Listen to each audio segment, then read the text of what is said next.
let's kickstart with the divergent thinking field trip, maybe a virtual field trip. Uh, so when speaking of creativity, so it's not only by the artistic way, right? So it's a sort of creative thinking uh, process, or we'll all be doing every day, maybe at work or at home with playing with the kids, or at work we'll be doing some creative thinking workshops to identify a specific solutions for a problem and things. So yeah, it's not limited to any point, right? We have the creative thinking process is not limited, so we can able to think of even the out of the box, and those are things like we are going to do in this session. And I hope you all be happy maybe over the session too. And so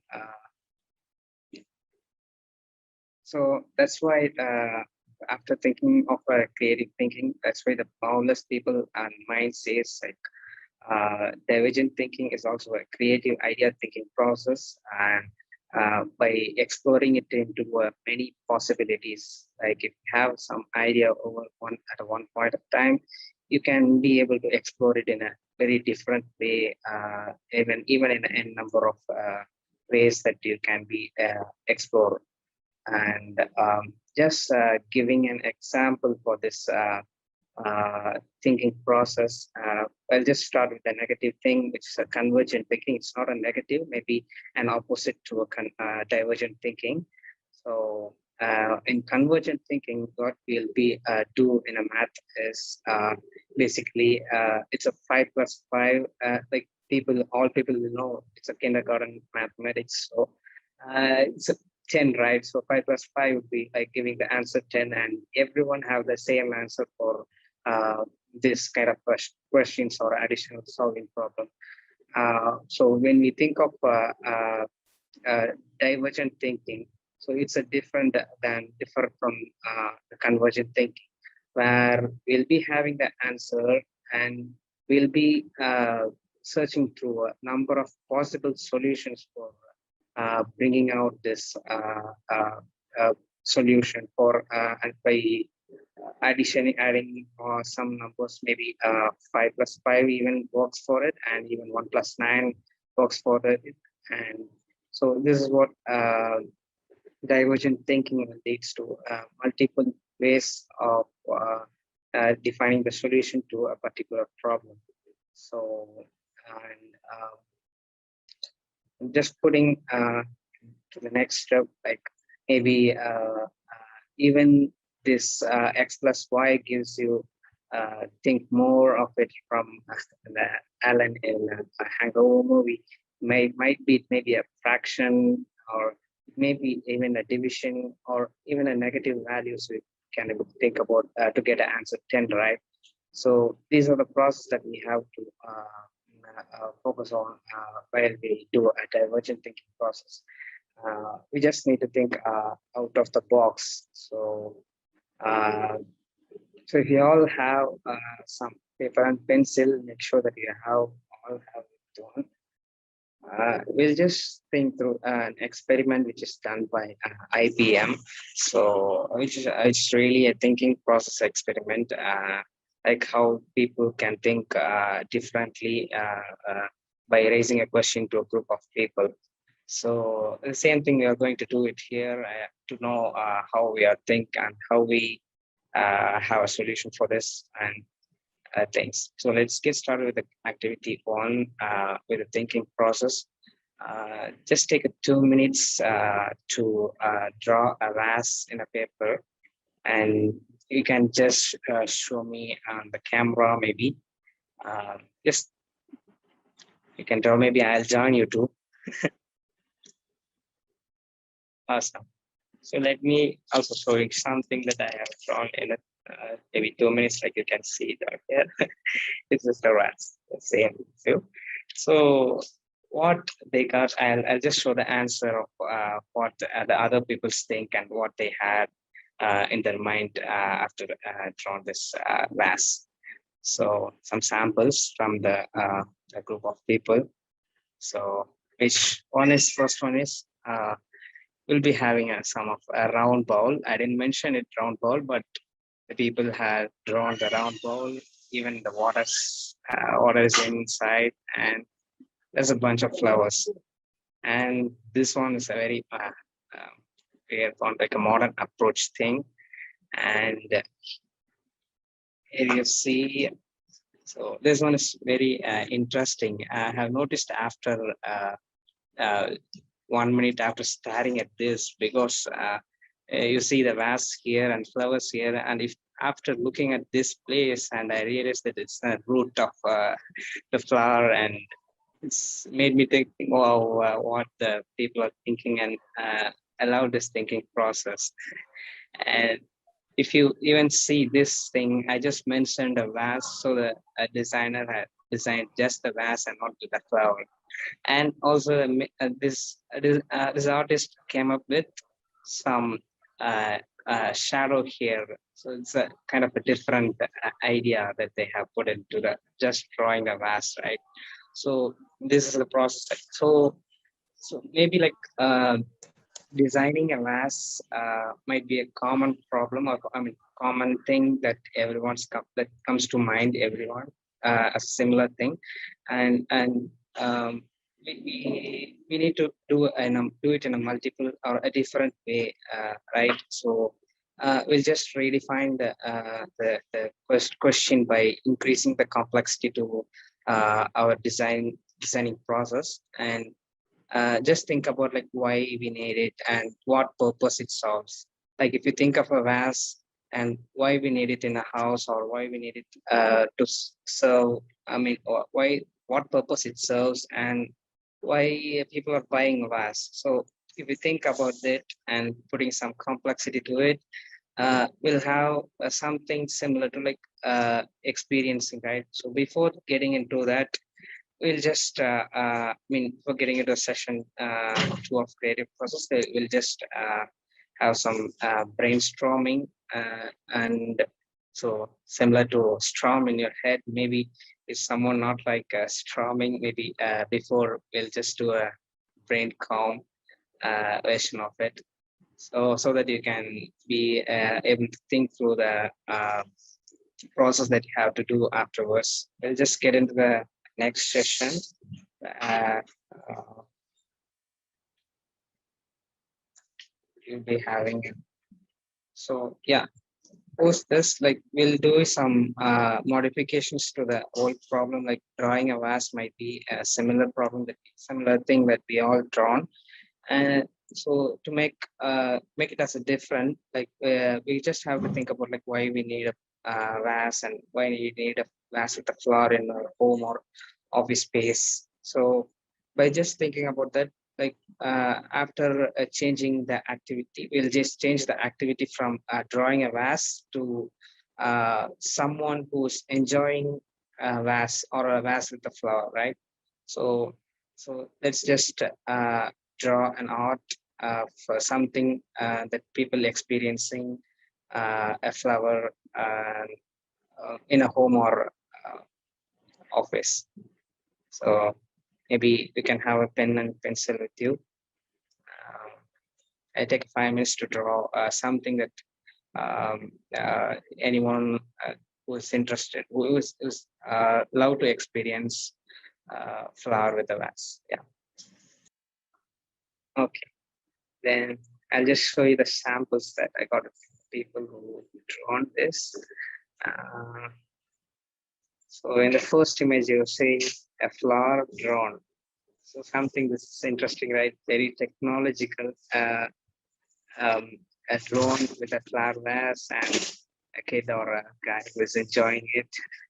And something this really fell in maybe to a heart, that guy receiving a flower from the dog, and something is related to maybe this is a wedding or something, that he's taking a selfie of flowers around him. And this is one thing that I really liked it. So it is experiencing a flower in a bathtub. So it's very cool, right? And very interesting thing that the people had drawn, and such kind of creativity like leads to uh, very creative thinking mind. And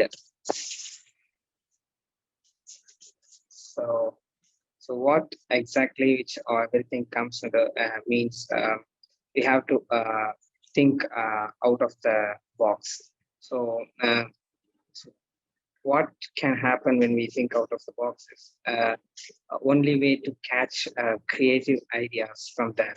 So uh, when we are inside the box, we just know what's inside, and what are the things that we need to explore is only in outside of the uh, box, right?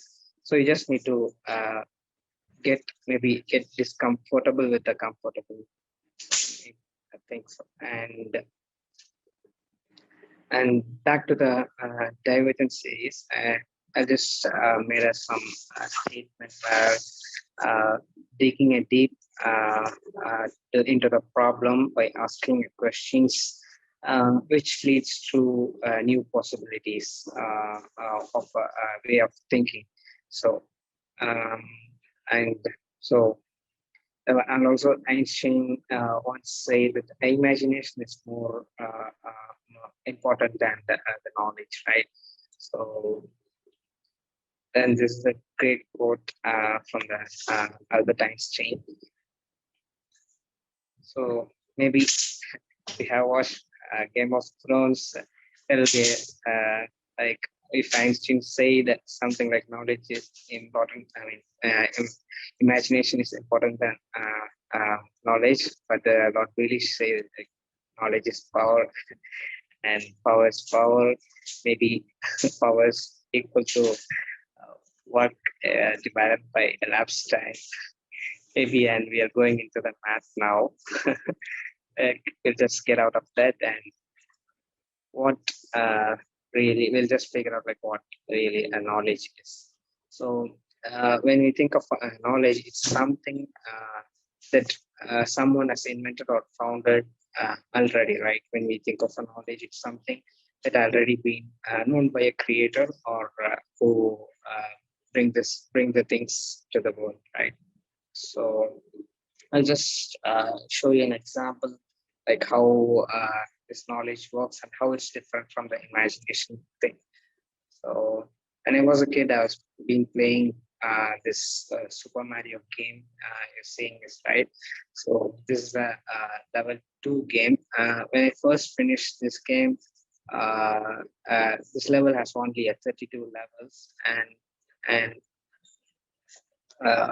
so after I got frustrated by completing, I finished this game and there are no more levels, and I got worried about this game. So, and while I was playing again this game, so I'm just if you see here, there's a one prana plant, right? So maybe a bug eating plant, we call it in English. And so if you go near to it, it will bite you. But but the Mario can kill it, right? So so what I did was I killed this plant and I went inside. But most of the people or kids don't know about the secrets in the game, right? So if you go into this tunnel, it will land up to a new level. So after then, I got realized that the Mario game has a 8 world, and each world consists of two level. That's 256 levels. So this is all based on the game designers thinking. So these are like book suggestions just from my side. Uh, uh, like thinking like how we can think like a game designer and things. So was this? Yeah, and also this is an experiment which is done by NASA, which is an imaginative thinking test for a group of age people. if you see in the left-hand side, they segregated into 4 to 5 years each and separate, and 10 years each in a separate view, and 15 years each to another uh, segment. And by conducting the imaginative thinking test, they got this unacceptable result.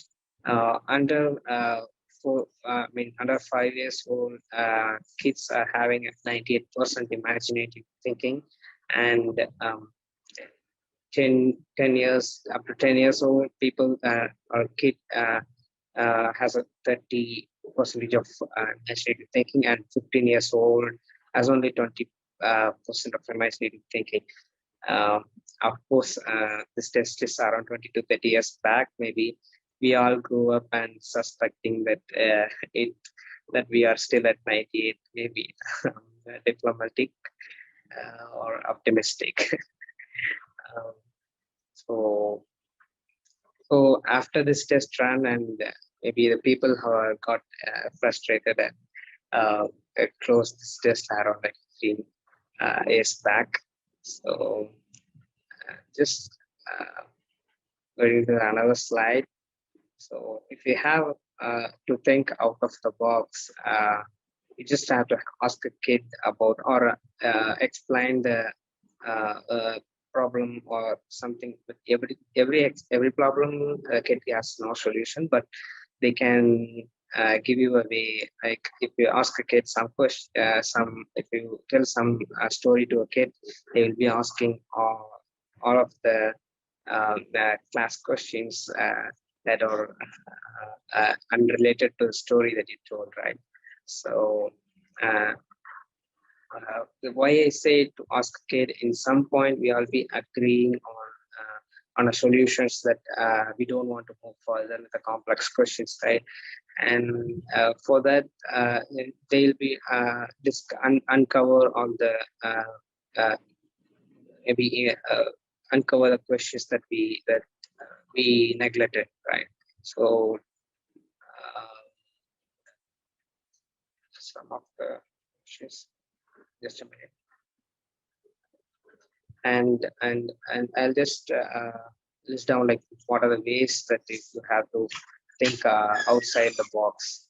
So maybe asking a question might not be the only solution. You can able to explain to the random people with a problem statement. We can able to explain it to the random people, and we can also explain it to the other industry who has not having a domain knowledge of a specific problem, right? So by the way, they'll be coming up with new ideas, and and